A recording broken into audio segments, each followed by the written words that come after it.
جاؤ۔ ہرقل نے سب سے پہلا کام یہ کیا، کہا کہ لوگوں دیکھو جو قاصد خط لے کے آیا کیا وہ ختنہ کیا ہوا ہے؟ دیکھا گیا وہ مختون ہے۔ ہرقل سنجیدہ ہو گیا، سنجیدہ ہو گیا، اس کو سمجھ میں آ گیا کہ یہ جو خط آیا ہے سچے نبی کی جانب سے آیا۔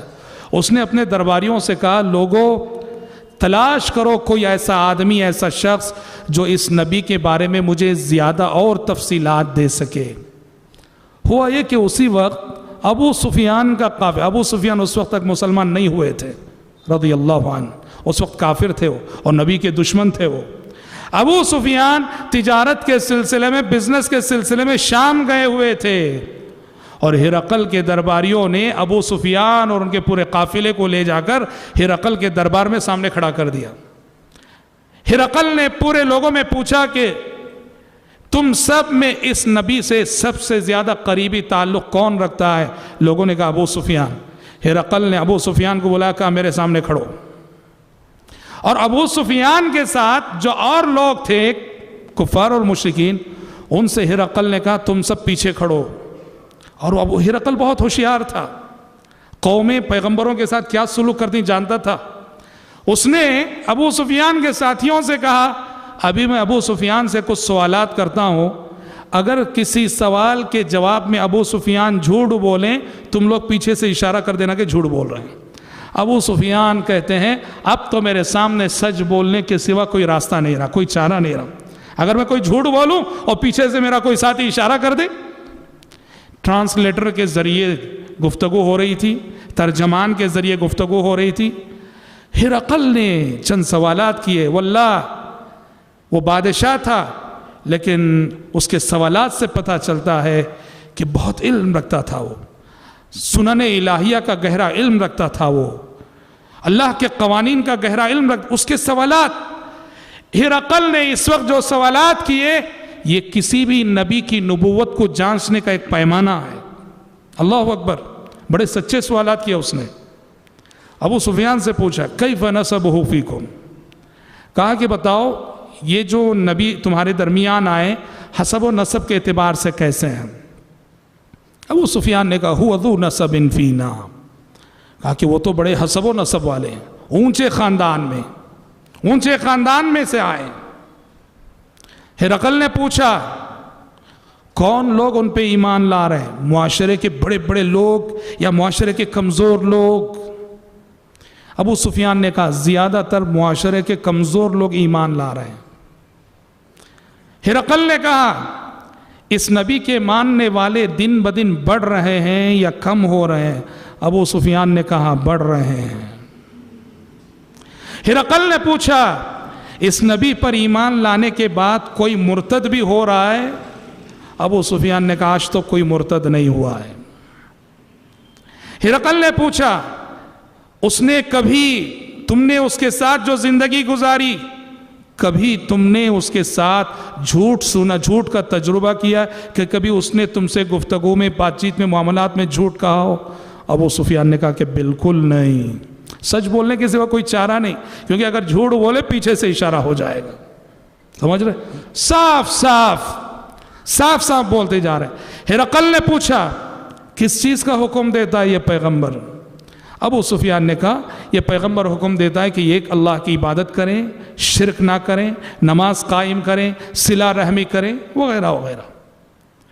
بعد میں ہرقل نے ابو سفیان کو جواب دیتے ہوئے کہا، ٹرانسلیٹر کے ذریعے گفتگو ہو رہی ہے، کہ کہہ دو ابو سفیان سے کہ میں نے پوچھا کہ نسب کیسا ہے، تم نے کہا کہ بہت ہی اونچے نسب والے ہیں یہ۔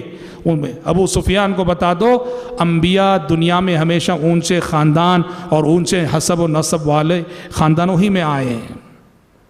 میں نے تم سے پوچھا کہ سوسائٹی کے کمزور لوگ اس کی پیروی کر رہے ہیں یا مالدار لوگ؟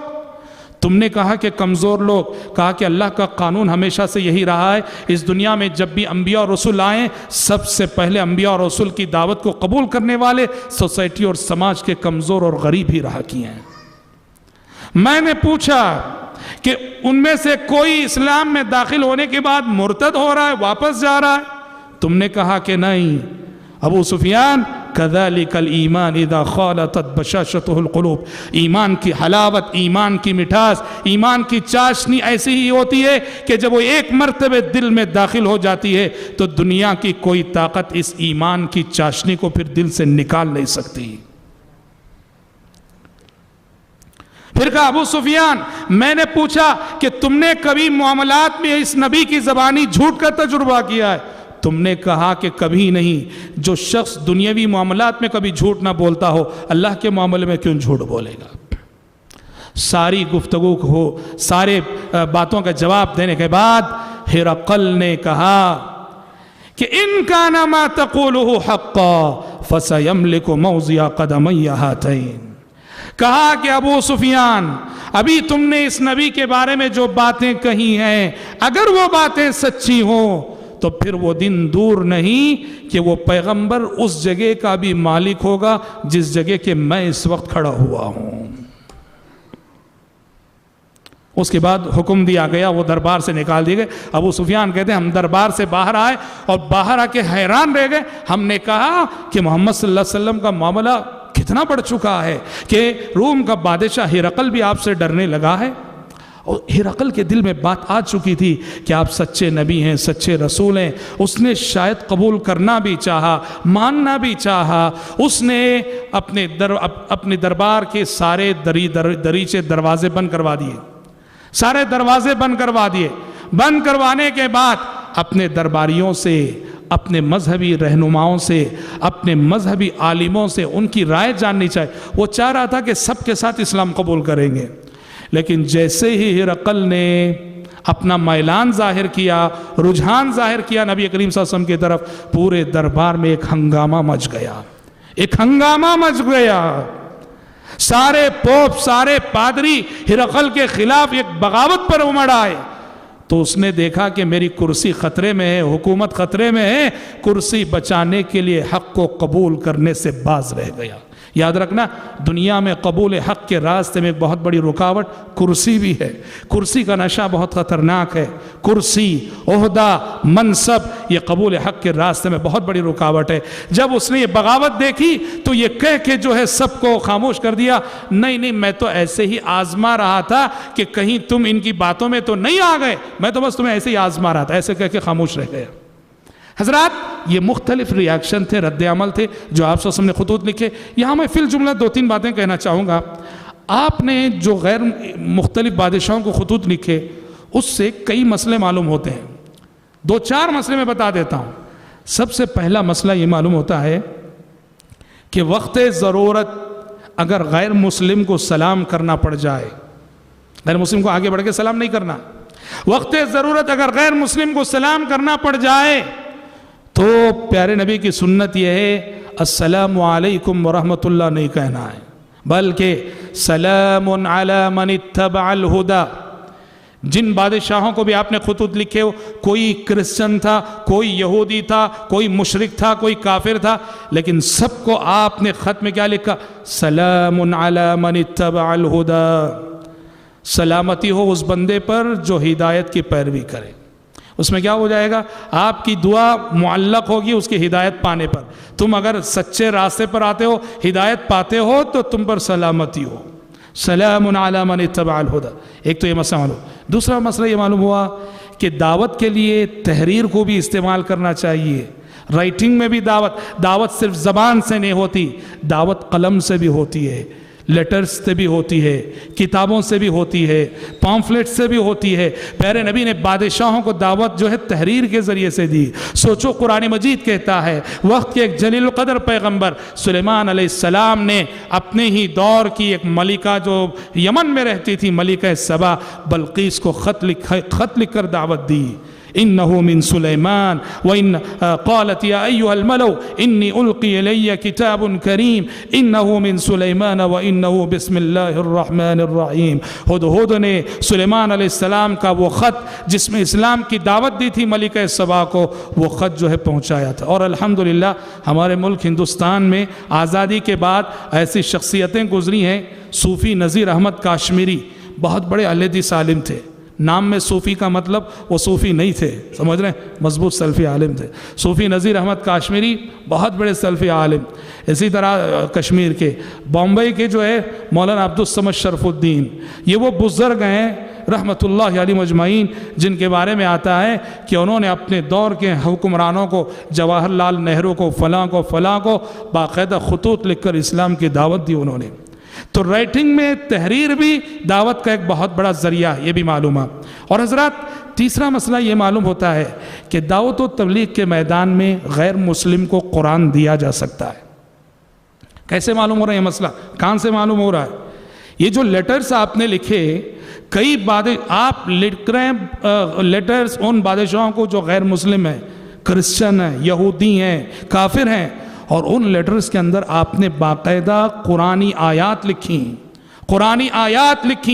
قُلْ يَا أَهْلَ الْكِتَابِ تَعَالَوْا إِلَىٰ كَلِمَةٍ سَوَاءٍ بَيْنَنَا وَبَيْنَكُمْ أَلَّا نَعْبُدَ إِلَّا اللَّهَ وَلَا نُشْرِكَ بِهِ شَيْئًا وَلَا يَتَّخِذَ بَعْضُنَا بَعْضًا أَرْبَابًا مِّن دُونِ اللَّهِ۔ اس سے اہل علم نے استدلال کیا ایک آیت کی حرمت بھی ویسے ہی جیسے قرآن کی حرمت۔ جب غیر مسلم کے لکھے ہوئے لیٹر میں، خط میں آپ قرآن کی آیت لکھ رہے، اس سے پتہ چلا کہ غیر مسلم کو قرآن دیا جا سکتا، مگر یاد رہے کہ اس غیر مسلم کو دیا جائے جس کے بارے میں یقین ہو وہ بے حرمتی نہیں کرے گا۔ اگر کوئی غیر مسلم ایسا ہے، قرائن بتا رہے ہیں، علامات سے پتہ چل رہا ہے یہ قرآن پڑھے گا نہیں، یہ توہین کرے گا، تو ایسے غیر مسلم کو قرآن نہیں دینا چاہیے۔ محدثین نے باب باندھا ہے، باب النہی عن ان یسافر بالمصحف الى ارض العدو، قرآن مجید کو لے کر دشمن کی سرزمین میں سفر نہ کیا جائے۔ محدثین نے باب باندھا، کیوں؟ توہین نہ کرے۔ تو لہٰذا آپ دیکھ لیجئے اچھی طرح سے کہ غیر مسلم جس کو آپ دے رہے ہیں اس کی گفتگو سے اور اس کے سراپا سے آپ کو یوں لگے یہ توہین نہیں کرے گا، بے حرمتی نہیں کرے گا، ایسے غیر مسلم کو بالکل قرآن مجید دیا جا سکتا ہے۔ چوتھا مسئلہ یہ معلوم ہوتا ہے جو آپ سے سامنے لیٹرز لکھے دعوت دی، اس میں کہ جب غیر مسلم سے بات ہوتی ہے، کسی کو تبلیغ کرنا ہو، صاف صاف دعوت دینا چاہیے، اسلام قبول کر لو، صاف کہنا چاہیے اسلام قبول کر لو۔ آپ نے ہر خط میں آپ کا جملہ کیا تھا، ہر بادشاہ کو اسلم تسلم، اسلام قبول کر لو سلامتی مل جائے گی، اسلام قبول کر لو امن مل جائے گا، صاف صاف۔ میں کیوں کہہ رہا ہوں یہ بات؟ ہمارے پاس داعی ایسے ہیں جن کے دعوت کا انداز ایسا ہے، وہ غیر مسلم کو اسلام کی طرف بلاتے نہیں ہیں، وہ بس اسلام کا تعارف کراتے ہیں، انٹروڈکشن کراتے ہیں، اسلام یہ ہے، اسلام یہ ہے، اسلام یہ ہے، اسلام یہ کہتا ہے، اسلام یہ کہتا ہے، اسلام کی یہ تعلیمات ہیں۔ آپ جب تک یہ نہیں بولیں گے آپ آ جائیے، یہ بہت ضروری ہے، یہ بہت ضروری ہے۔ جیسے مثال دی جاتی ہے، آپ کے پڑوس میں شادی ہے، آپ کا پڑوسی آتا ہے، کہتا ہے میرے گھر شادی ہے، فلاں تاریخ کو ہے، فلاں شادی محل میں ہے، فلاں گلی میں ہے، لڑکا فلاں جگہ کا ہے، فلاں فلاں فلاں، مگر آپ کو بلاتا نہیں، آؤ نہیں بولتا، جائیں گے آپ؟ بالکل نہیں جائیں گے آپ۔ کیوں؟ اس نے صرف تعارف کروایا، خبر دی ہے، بلایا نہیں اس نے، آؤ نہیں کہا۔ آؤ کہے بغیر اگر آپ کا ضمیر گوارا نہیں کرے گا کہ آپ جائیں۔ ویسے ہی غیر مسلم کو اسلام کا تعارف کراؤ، کرانے کے ساتھ ساتھ صاف الفاظ میں کہنا چاہیے سلامتی چاہتے ہو، جنت چاہتے ہو، آخرت کی کامیابی چاہتے ہو تو تمہیں اسلام قبول کرنا پڑے گا۔ اسلم تسلم، سارے بادشاہوں سے آپ وسلم کا خود۔ یہ میرا لیے 2-4 مسئلے تھے جو بادشاہوں کے نام جو خطوط آپ وسلم نے لکھے، اس حوالے سے میں نے عرض کیے ہیں، اور اگر تفصیل میں جائیں تو اور باتیں اس میں ہو سکتی ہیں۔ حضرات دوسرا موضوع آج کا ہمارا فتح مکہ۔ حضرات فتح مکہ جیسا کہ آپ جانتے ہیں عہد نبوت کا ایک بہت بڑا واقعہ، وہ مکہ جہاں سے نبی کریم صلی اللہ علیہ وسلم ایک وقت بڑی بے بسی کے عالم میں نکالے گئے تھے، بے کسی کے عالم میں نکالے گئے تھے۔ اللہ اکبر، اللہ تعالیٰ نے آپ کو صرف و صرف 8 سال کی مدت میں اسی شہر مکہ میں فاتحانہ شان سے داخلہ نصیب فرمایا، فاتحانہ شان سے داخلہ نصیب فرمایا۔ فتح مکہ کی تفصیلات کچھ ایسی ہیں کہ فتح مکہ کا آغاز کیسے ہوا۔ کل جیسے ہم نے صلح حدیبیہ کے حوالے سے ایک بات بتائی تھی،